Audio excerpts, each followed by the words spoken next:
So I went to my rabbi and I looked him in the face and I said, "Rabbi, tell me, how can I know God?" And he looked at me and he was angry and he picked up his umbrella and he gave me a big on the head. He said, "That's blasphemy. Get out of here." We grew up celebrating the holidays and keeping all the mitzvot, went to a Jewish school, a kippah, the tzitziot, but inside, I didn't know God. And I felt that there was something not right, that I should have some connection. But I didn't have answers. I saw the fighting that went on and the hypocrisy and the backbiting, and went through my bar mitzvah in the shul. And then after my bar mitzvah, and I started to question more and more.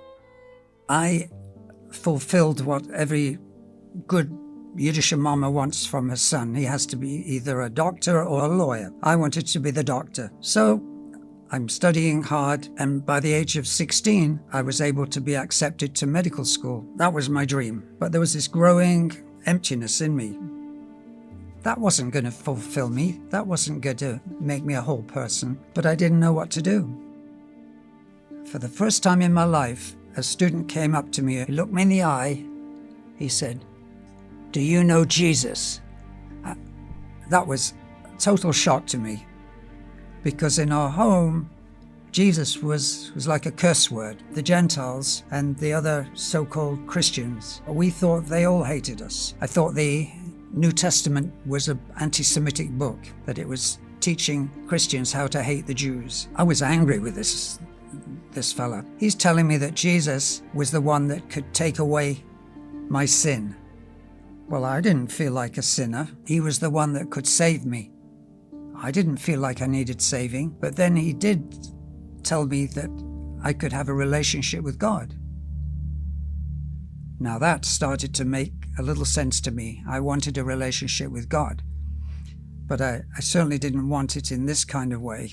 Well, after toing and froing, we spent actually several hours going back and forth, and he's telling me that Jesus is the door, he's the way, he's the truth, atonement. Well, I understood atonement. Over the course of the next weeks, this girl began to also talk with me, and she was a follower of Jesus too. Finally, she persuaded me. She said, "Look, start reading in this book, the New Testament." And I opened it. I was a little nervous opening, but I started to open, and I was amazed. I started to read about Yeshua, Jesus, and I was shocked to find he was Jewish. I didn't know he was Jewish. I didn't know the disciples were Jewish. I didn't know that the whole thing was Jewish. I thought, wow, if this is really true, if Jesus really is the promised one, the Mashiach, if he truly came to be the kapra, the covering for the wrong I've done, my eyes began to open. And I started to realize there was a barrier between me and HaKadosh Baruch Hu, between myself and God. I'm not holy enough. I'm not righteous enough. And if that can be taken away, then maybe I'll know God.